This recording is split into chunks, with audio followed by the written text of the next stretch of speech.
Glycolic acid क्या है और किस तरीके से काम करता है, मैं ऑलरेडी अपने काफ़ी सारे वीडियोस के अंदर बता चुकी हूँ। ग्लाइको 6 से लेकर 12 तक की मेरी ऑलरेडी वीडियोस अपलोड है, जिनके लिंक मैं डिस्क्रिप्शन में शेयर कर दूंगी। लेकिन जब मैंने उनके कमेंट्स बॉक्स जाकर चेक करे तो उसमें कमेंट्स बहुत सारे थे और सबके अलग अलग सवाल थे। कुछ सवाल तो ऐसे थे जिनके जवाब मैंने दिए हुए, लेकिन शायद आप लोगों को समझ नहीं आया। लेकिन कुछ सवाल ऐसे थे जिनके जवाब मुझे भी लगा कि मैं अपने वीडियो में शायद ये बात बताना भूल गई हूँ, तो आप लोगों के लिए शायद ये बहुत ज़्यादा ज़रूरी है। अगर मैं कमेंट करके बताऊंगी तो हर कोई मेरे कमेंट जाकर चेक नहीं करने वाला। तो अगर मैं इस पर एक पर्टिकुलर वीडियो बनाती हूँ और अगर आप लोग उसको मतलब उसको वॉच करके अगर आप लोग ये यूज़ करते हैं या अगर आपको कोई प्रॉब्लम हो रहा है और अगर आपका कंफ्यूजन है, तो शायद इस वीडियो को देखने के बाद वो कंफ्यूजन क्लियर हो सके। तो फर्स्ट तो ये मुझसे पहला सवाल ये पूछा जाता है कि हम अपनी स्किन को गोरा करने के लिए क्या ग्लाइकोलिक एसिड यूज़ कर सकते हैं? ग्लाइकोलिक एसिड हमारी स्किन को गोरा करेगा? तो ग्लाइकोलिक एसिड एक ऐसा एसिड नहीं है जो कि आपकी स्किन को गोरा कर दे। ग्लाइकोलिक एसिड को अगर हम लोग गोरा करने के लिए यूज़ नहीं कर सकते तो फिर इसका यूज़ कैसे कर सकते? तो एक पर्टिकुलर आप लोगों को एक बात बताती हूँ मैं। हमारी बॉडी का ये जो पार्ट है, हैंड, इसका जो एल्बो होता है, बहुत कंडीशंस में आप लोगों ने देखा होगा आपका डार्क होता है। पूरा लेग्स अगर देखते हो तो वो एकदम नीट एंड क्लीन है, लेकिन आपका नी बहुत ज़्यादा डार्क है, कईयों का थाई बहुत ज़्यादा डार्क है, कईयों का अंडरआर्म्स बहुत ज़्यादा डार्क है। जब हमारी बॉडी के किसी भी पार्ट में हाइपर पिगमेंटेशन हो जाता है, मेलाज्मा हो जाता है, किसी तरीके का स्पॉट्स हो जाता है, एक पर्टिकुलर पार्ट जैसे गर्दन का एरिया हुआ, अगर ये डार्क हो जाता है, अगर हम ऐसी जगह पे ग्लाइको 6 से लेकर 12 तक परसेंटेज यूज़ करते हैं तो ये हमारी स्किन को एक्सफोलिएट करता है और हमारे टेक्सचर को इंप्रूव करता है, यानी कि ये आपकी स्किन से हाइपर पिगमेंटेशन को रिमूव करता है। कौन सी कंडीशंस है जिनमें हम लोग ग्लाइकोलिक एसिड को यूज़ करके अच्छे बेनिफिट्स देख सकते हैं? अगर आपकी स्किन बहुत ज़्यादा ऑयली है तो आप ग्लाइको 6 से लेकर 12 तक यूज़ कर सकते हैं। वो कंडीशंस अलग अलग होती हैं।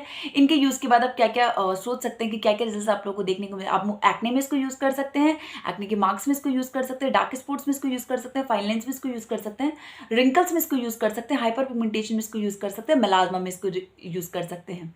अब हम लोग बात करते हैं कि ग्लाइकोलिक एसिड को अगर हम लोग यूज़ करते हैं तो क्या उसे जस्ट पहले हम लोग सैलिसिक एसिड बेस्ड या salicylic acid, glycolic acid, lactic acid based जो फेस वॉश होते हैं वो यूज़ कर सकते हैं? क्या हम लोग कोजिक केयर का या कोजिक एसिड से रिलेटेड फेस वॉश यूज़ कर सकते हैं, या हम AHA BHA combination face wash use कर सकते हैं? तो मैं आपको एक चीज़ बता देती हूँ कि जब भी आप लोग ग्लाइको 6 से लेकर 12 तक या रेटिनोड जैसे कुछ भी चीज़ें यूज़ करते हैं तो ये एक एक्टिव इंग्रेडिएंट्स है, ये आपकी स्किन को एक्सफोलिएट करने का काम करते हैं। तो एक्सफोलिएट करने से पहले ये आपकी स्किन में थोड़ा सा ड्राइनेस बनाते हैं, आपकी स्किन को ड्राई करते हैं। लेकिन अगर आप इससे पहले कोई एक्टिव इंग्रेडिएंट्स यानी कि आप कोई एक्सफोलिएशन फेस वॉश यूज़ कर रहे हैं, एक्सफोलिएटर फेस वॉश होता क्या है, ये जो आप AHA BHA कॉम्बिनेशंस ले रहे हो या AHA ले रहे हो पर्टिकुलर, ये आपकी स्किन को एक्सफोलिएट करते हो। तो आप अपनी स्किन को एक टाइम पे डबल चीज़ों से एक्सफोलिएट कर रहे हो, पहले तो फेस वॉश से कर रहे हो, फिर ग्लाइको 6 से 12 से कर रहे हो। ओवर एक्सफोलिएशन स्किन के लिए बिल्कुल भी अच्छा नहीं होता है, ये आपकी स्किन को नुकसान भी दे सकता है, आपकी स्किन को प्रॉब्लम भी कर सकता है। और ओवर अगर आपकी स्किन ड्राई होती है तो उस कंडीशन में होता क्या है कि आपकी स्किन में रेडनेस हो सकता है, डार्कनेस हो सकता है, शायद आपका पिगमेंटेशन बढ़ सकता है, आपकी स्किन सेंसिटिव हो सकती है और स्किन के अंदर और ज़्यादा ड्राइनेस हो सकता है। अगला जो मुझसे सवाल पूछा जाता है वो ये पूछा जाता है कि हमारी स्किन में अगर बॉडी के अंदर टैनिंग है तो क्या हम इसको यूज़ कर सकते हैं? हमारे टैन को रिमूव करता है, बिल्कुल ही आपके टैनिंग को रिमूव करता है। आपकी बॉडी में किसी भी तरीके का टैनिंग हुआ हो, अगर आप लोग ग्लाइकोलिक एसिड यूज़ करते हैं तो ये आपकी स्किन को एक्सफोलिएट करके उसके पिगमेंटेशन को कम करता है। अगर आपके काले धब्बे या किसी भी तरीके के बॉडी के अंदर स्पॉट्स हुए हैं तो ये उसको भी रिमूव करता है। ग्लाइकोलिक एसिड काले रंग के धब्बे स्किन से हटा सकता है, बिल्कुल। आप लोगों को जो एज स्पॉट्स होते हैं या स्किन के अंदर ब्लैक कलर के मेलाज्मा वाले स्पॉट्स होते हैं या मेलाज्मा होता है स्किन के अंदर, ये उसको रिमूव करने की कैपेसिटी रखता है और ये उसको रिड्यूस भी करता है। नेक्स्ट मुझसे पूछा जाता है कि क्या डेली ग्लाइकोलिक एसिड को यूज करना चाहिए, ये सेफ है? बिल्कुल। इसके कुछ परसेंटेज हैं, जैसे कि आप लोग इसको 5 से 10% यूज कर सकते हैं, लेकिन बहुत कंडीशन में लोग इसको 6 से 12% तक यूज करते हैं। अगर आप लोग 6% इसको यूज कर रहे हैं तो आप लोग वीक में से ऑल्टरनेटिव डेज यूज करें, एक दिन छोड़कर एक दिन अगर आपका स्टार्ट है तो। लेकिन अगर आप इसका 12% यूज करें तो बहुत कम अमाउंट में वीक में, या तो आप एक दिन इसको यूज करें या सिर्फ 2 दिन यूज करें अगर आप लोग इसको फेस पे यूज करने जा रहे हैं तो।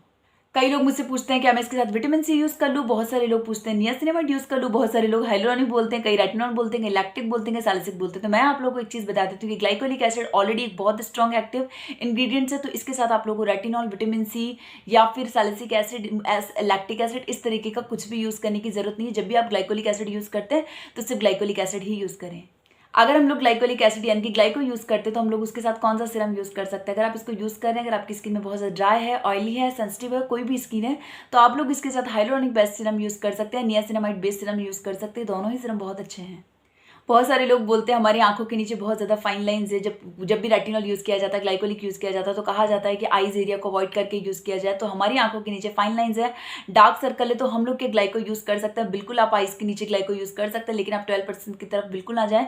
5 से लेकर 6% तक ऐसा कोई भी आप लोग परसेंटेज चूज़ कर सकते हैं। ये यूज़ करने से पहले आप ये याद रखें कि ये आपकी आंखों के अंदर बिल्कुल भी ना जाए। पहले अपने फेस के ऊपर एक मॉइस्चराइजर का कॉट अप्लाई करें और बहुत कम अमाउंट में आप इसको लेकर अपने फाइन लाइंस या अंडर एरिया में यूज़ कर सकते हैं, लेकिन आपको बहुत केयरफुली रहना पड़ेगा कि ये आपकी आंखों के अंदर ना जा पाए। हम लोग ग्लाइकोलिक एसिड 6% यूज़ करें या 12%। अगर आप अपने फेस के लिए यूज़ करने जा रहे हैं तो फर्स्ट तो आप इसका कम परसेंटेज यूज़ कीजिए, आप इसका 6% यूज़ कीजिए। 6% और 12% को हम किन किन कंडीशंस पे यूज़ कर सकते हैं? अगर आपको माइल्ड पिगमेंटेशन है, माइल्ड हाइपर पिगमेंटेशन है, माइल्ड मेलास्मा है, या फाइन लाइंस या रिंकल्स या फिर एक्ने है, एक्ने के मार्क्स हैं, तो आप 6% यूज़ कर सकते हैं। लेकिन अगर आपके फेस के ऊपर बहुत हैवी रिंकल्स हैं या फिर हैवी फाइन लाइंस है, हैवी मेलास्मा है, तो इस कंडीशन में आप 12 यूज़ कर सकते हैं। लेकिन पहले आप 6% को यूज़ करें। जब आपकी स्किन की आदत हो जाए तो आप 12% यूज़ करें, और 12% को भी आप वीक में 1 से 2 बार यूज़ करें। डेली अपने फेस के ऊपर ना लगाएं, वरना आपकी स्किन ओवर एक्सफोलिएट भी हो सकती है। इसमें बहुत ज़्यादा ड्राइनेस बन सकता है, रेडनेस बन सकता है। ग्लाइकोलिक को वीक में कितनी बार यूज़ करना चाहिए? अगर आप लोग ग्लाइको 6% यूज़ करें तो ऑल्टरनेटिव डेज में एक दिन छोड़कर एक दिन यूज़ कर सकते हैं। अगर आप लोग 12% यूज़ करें तो आप वीक में सिर्फ 1 से 2 बार इसको यूज़ कर सकते हैं। ग्लाइकोलिक एसिड को किस एज में शुरू करना चाहिए? ग्लाइकोलिक एसिड को आप 20+ के बाद शुरू कर सकते हैं अपनी स्किन की प्रॉब्लम्स को फाइट करने के लिए। लेकिन अगर आप लोगों ने अभी तक इसको यूज़ नहीं किया, आपकी एज 30 हो चुकी है या आपकी स्किन में प्रॉब्लम आ चुकी है, तो अगर आप लोग 30+ पे भी इसको यूज़ करना शुरू करते हैं तो लास्ट 3 to 6 मंथ के अंदर आप बहुत अच्छे रिजल्ट देख सकते हैं। ग्लाइकोलिक एसिड के बेस्ट रिजल्ट्स देखने के लिए इसका कौन सा परसेंटेज ज़्यादा अच्छा है? ग्लाइकोलिक एसिड के अच्छे रिजल्ट देखने के लिए 5 से 10% इसके बहुत ज़्यादा अच्छे हैं, अगर आप इसको कंटिन्यू रेगुलरली यूज़ करते हैं तो। ग्लाइकोलिक एसिड यूज़ करने के बाद क्या हमारी स्किन डार्क हो सकती है? ग्लाइकोलिक एसिड जब हम अपनी स्किन के ऊपर यूज़ करते हैं तो होता ही हमारी स्किन एक्सफोलिएट होती है, यानी कि हमारी पुरानी लेयर रिमूव होती है और जल्दी जल्दी हमारी नई लेयर बन के आती है। अगर हम इस कंडीशन में बिना सन स्किन के, बिना प्रोटेक्शन के धूप के अंदर जाते हैं तो वो जो नई स्किन होती है, वो जो बेबी स्किन होती है, अगर वो सन के एक्सपोज में डायरेक्टली आती है तो इससे हमारी स्किन डैमेज हो सकती है, डार्क हो सकती है, पिगमेंटेड हो सकती है। अगर हमारी स्किन का धूप से कोई नुकसान हुआ तो ग्लाइकोलिक एसिड क्या उससे सेव कर सकता है? बिल्कुल। जब हम लोग धूप में जाते हैं, अगर हम लोग कोई अच्छा एक्सफोलिएशन या अच्छा एक्सफोलिएटर अपनी फेस के ऊपर यूज़ नहीं कर रहे हैं, जैसे कि रेटिनॉल बेस्ड क्रीम या ग्लाइकोलिक एसिड बेस्ड क्रीम, तो उस कंडीशन में होता ये है कि जब हम लोग धूप में जाते हैं तो हमारी एज बहुत जल्दी जल्दी दिखने लगती है। लेकिन अगर इस कंडीशन में हम लोग ग्लाइकोलिक एसिड को यूज़ करें तो जो धूप से हमारा नुकसान हो सकता है, ये उससे हमें कंट्रोल करता है, ये हमें बचा के रखता है।